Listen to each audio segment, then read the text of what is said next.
Fala Blue! Seja bem-vindo ao Chelsea Análise, eu sou Murilo César, sou um jornalista, torcedor do Chelsea desde 2007 e hoje eu quero dar continuidade aí, trazendo um pouquinho mais das últimas informações acerca do Chelsea, né, depois da saída do técnico Enzo Maresca, que foi anunciada oficialmente ontem, 1º de janeiro, né, no primeiro dia do ano a gente teve o anúncio oficial então do rompimento, né, do desligamento dessa parceria entre Chelsea e o técnico Enzo Maresca.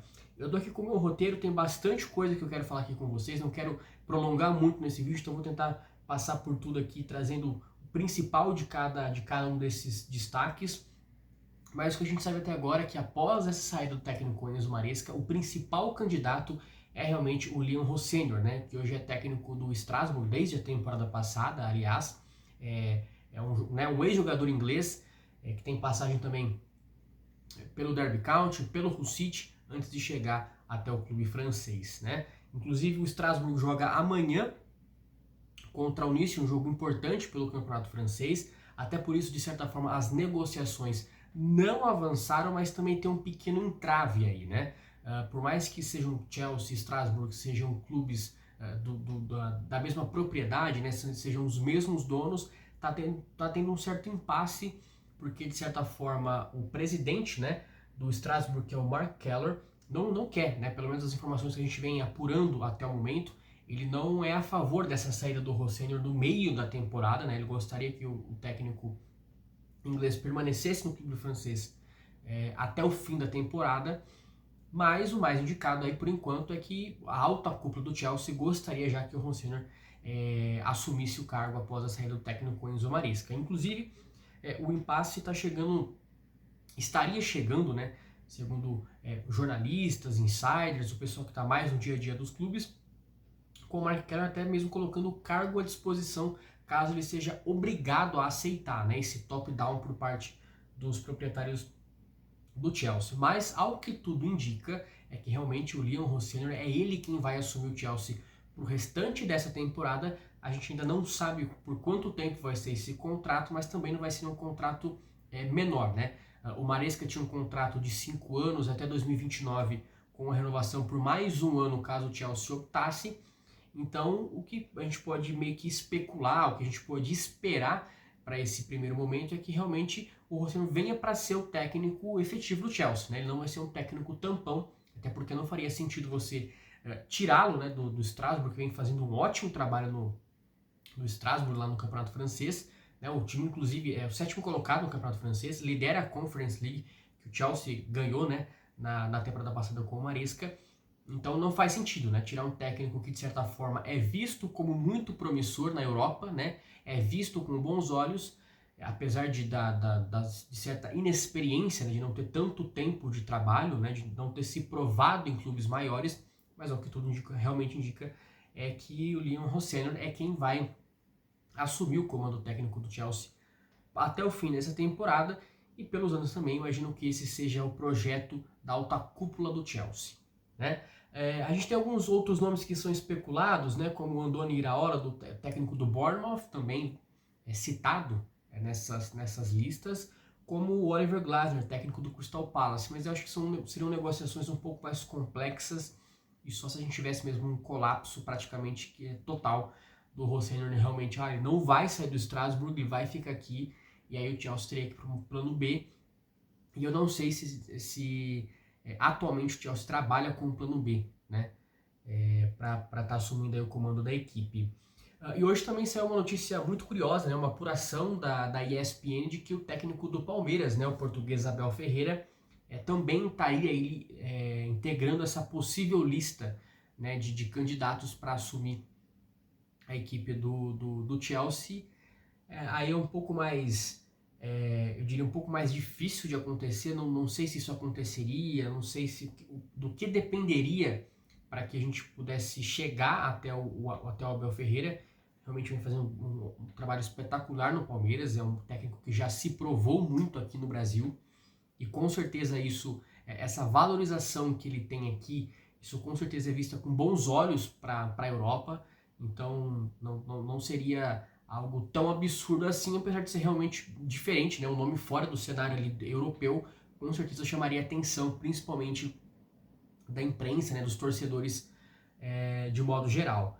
Mas é informação da ESPN e ele é visto como bem cotado, bem avaliado pela diretoria do Chelsea, apesar de achar que é praticamente impossível nesse momento o Abel Ferreira assumir o comando técnico.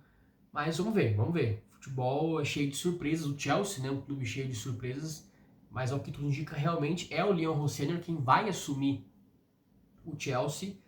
E vamos aguardar, né? Até porque uma das características que avaliadas aí pela alta cúpula do Chelsea, né, é que o Rosselló mantém mais ou menos o padrão de jogo, né? Tem o mesmo olhar técnico, tático do Maresca. Então não seria um rompimento tão brusco de ideias, né? Então até por isso, até por fazer parte do mesmo grupo, já conhecer a estrutura, né, da Blue Co, que é aí, digamos, a empresa que administra os dois clubes, né? Então já seria um nome familiarizado, né, com toda a gestão, com toda a estrutura. Ele mesmo já deu algumas declarações hoje de que tem algumas trocas de ideia por fazer parte do mesmo grupo, né, de ser funcionário do mesmo grupo. E até um ponto interessante que eu nem tinha colocado aqui no meu roteiro, mas de certa forma hoje foi a entrevista coletiva, né, do Leon Rosselló para esse jogo contra o Nice pelo Campeonato Francês. E ele não desmentiu, muito pelo contrário, ele falou que existe sim essas especulações, que ele está focado em continuar fazendo o trabalho dele no Strasbourg, mas que ele não pode garantir, né? Ele não pode garantir que ele vai ficar para sempre no Strasbourg. Ele não desmentiu, nem disse tá participando de qualquer tipo de negociação. Ele foi bem entre aspas, neutro, bem blasé ali na resposta dele, até porque realmente também é muito difícil, né? Você em meio a tantas especulações, a tantos boatos, a tanta falação, digamos assim, ter um jogo importante, né? Tanto para o Strasbourg quanto para o Chelsea também, que vai enfrentar o Manchester City no domingo, mas esse é o papinho que eu quero deixar mais pro fim do vídeo. Eu queria aproveitar e também falar um pouquinho mais sobre a saída conturbada aí conturbada ou pouco surpreendente, né, do Maresca. Né, a gente de ontem para hoje já teve mais algumas informações, a gente já teve alguns desdobramentos aí, e eu tinha trazido naquele meu primeiro vídeo aqui no canal falando que o Maresca, né, por uma questão até contratual, ele informou ao Chelsea que conversou com o Manchester City, né, ou melhor, que um representante dele, ou mesmo o empresário, né, que é o Jorge Mendes, bastante conhecido no mundo do futebol, já teve algumas tratativas iniciais ali com o Manchester City. Mas de ontem para hoje a gente teve uma atualização de que a Juventus também teria procurado o técnico italiano Enzo Maresca. Então Juventus e Manchester City, né, até nesses últimos dias, já faz algum tempo, né, que se especula que a saída do Pep Guardiola está cada vez mais próxima. Então é muito provável, ou se especula, ou que é entendido que o Maresca é um dos potenciais nomes aí a substituir o técnico catalão, né, o técnico espanhol do Manchester City, que é o que tudo indica. Se não for nessa temporada, talvez na próxima, o contrato dele até 2027, ele teve uma renovação recente com o Manchester City, mas é possível que os dias de Pep Guardiola à frente do Manchester City estejam mais próximos de um final do que de uma nova renovação contratual.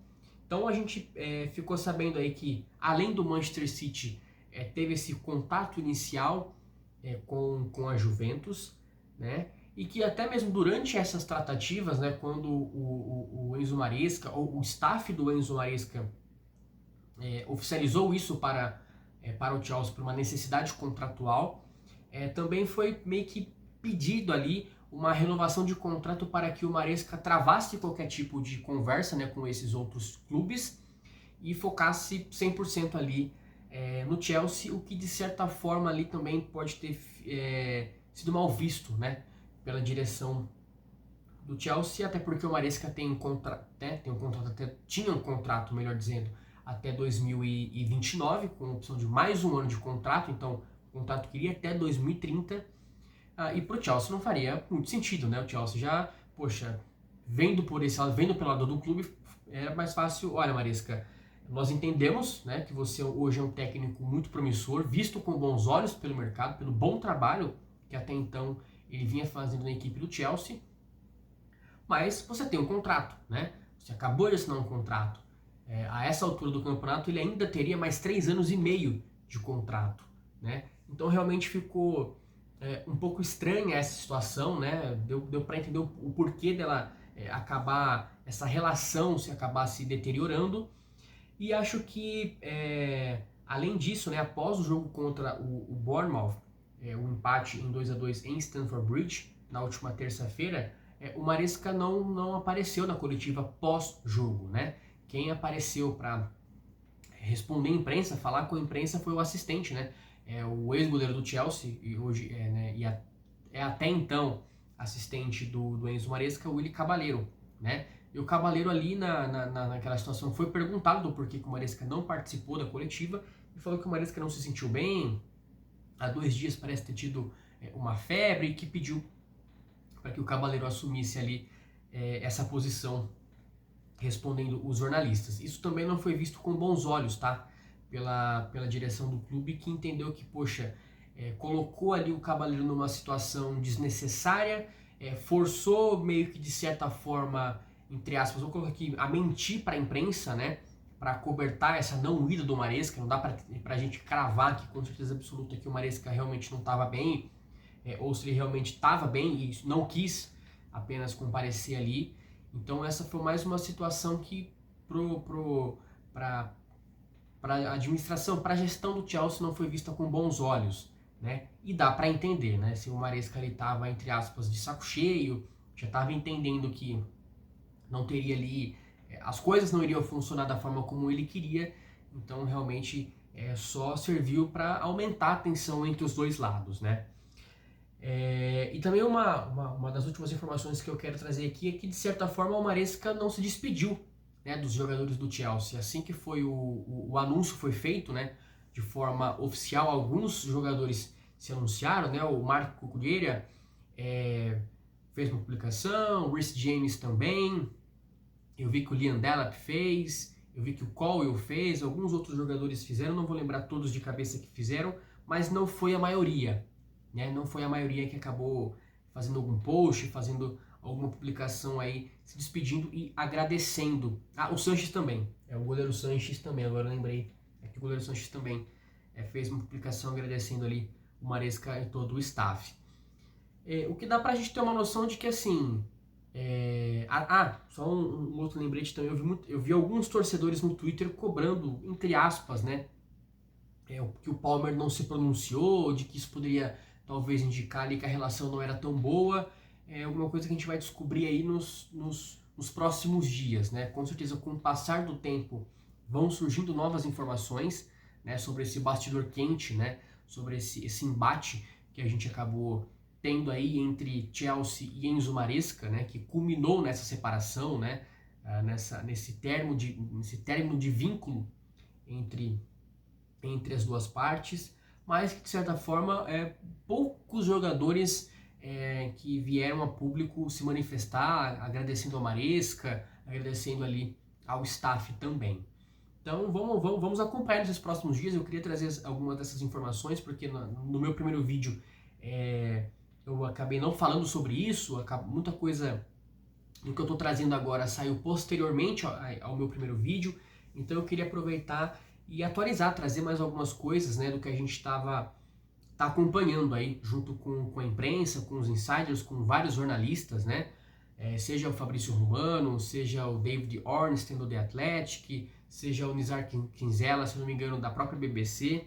Então a gente tem vários veículos, portais que acompanham, né, a fundo, que estão lá mesmo e que conseguem trazer um pouco mais de informações para a gente discutir, para a gente conversar e para a gente ter mais um pouco de clareza, né? Seja nas questões técnicas, táticas acerca dos jogos, falar um pouquinho mais das contratações, mas também trazer esses bastidores, né? Que é sempre muito legal da gente acompanhar um pouquinho, e o Chelsea, historicamente, é um time, é um clube que tem ali os seus bastidores bastante aquecidos, né? Domingão a gente tem um clássico contra o Manchester City, um jogo muito pesado, inclusive hoje o técnico do Sub-21, que deixa eu só pegar aqui certinho para não falar errado, que é o Callum McFarlane, que assume, né, ele, o staff dele da equipe sub-21, são quem assumem aí o Chelsea para essa partida importante contra o Manchester City. Domingo, 2h30 da tarde, em Manchester, no Etihad Stadium, um jogo difícil, um jogo importante. E que não sei, fico um pouco inseguro, um pouco incerto sobre as previsões, perspectivas para esse jogo, dado tudo que aconteceu nessa montanha-russa que a gente tem vivido nesses últimos 2 dias, nesses 2 primeiros dias de 2026, com a saída do Maresca aí. Talvez se o Chelsea fizer um bom jogo, buscar ali um empate seja satisfatório, apesar de que o time já vem de 3 partidas sem vencer na Premier League, né? Eu trouxe também no meu último vídeo que nos últimos 9 jogos são apenas 9 vitórias, só uma na Premier League, né? Contra o Everton 2-0 e a partida contra o Cardiff também o 3-1, né? Mas aí o Cardiff Copa da Liga, então não conta muito, apesar de ser um jogo importante por passar de fase, por levar o Chelsea até as semifinais contra o Arsenal pela Copa da Liga. Mas é isso, queria trazer essas atualizações, queria saber de vocês aí o que vocês acham, né, de tudo isso que eu trouxe aqui, qual que é a opinião de vocês apoiam, vocês são contrários à chegada do Rossini, que é cada vez mais iminente, apesar de não ser tão simples quanto parece, né? De certa forma está gerando aí um bom burburinho lá na França, com o Strasbourg, com o presidente do Strasbourg até mesmo colocando aí seu cargo à disposição, se for forçado a perder o Liam Rossini. Mas é isso, quero saber o que você acha aí, sua opinião, seu palpite para o jogo. Será que dá para o Chelsea, em meio a esse cenário caótico, surpreender o Manchester City, Pep Guardiola, e ganhar o jogo? Seria importantíssimo garantir os 3 pontos, ainda que eu acho bem difícil. Eu acho que vai ser um jogo bem complicado para o Chelsea, em meio a um cenário conturbado. Mas é isso, pessoal. Obrigado por acompanhar esse vídeo até o final. Se puder, deixe seu comentário, deixe seu like, se inscreve, dê uma força, que a ideia do canal é justamente aqui a gente está trazendo um pouquinho mais das informações, trazendo um pouquinho mais da minha opinião sobre as notícias, sobre os bastidores, sobre os jogos, né, sobre o desempenho do Chelsea nessa temporada. A gente está chegando na metade da temporada. Janeiro aí, um mês pesado, nós temos mais 9 jogos pela frente nesse mês de janeiro, né? Seja Campeonato Inglês, seja Copa da Liga, Copa da Inglaterra, Champions League. Então são muitos compromissos e o Chelsea precisa estar bem mentalmente, bem tecnicamente para enfrentar, porque não serão jogos fáceis e esse mês de janeiro pode definir muita coisa para o nosso restante da temporada. Beleza? Obrigado, vamos junto, até uma próxima. Abraço!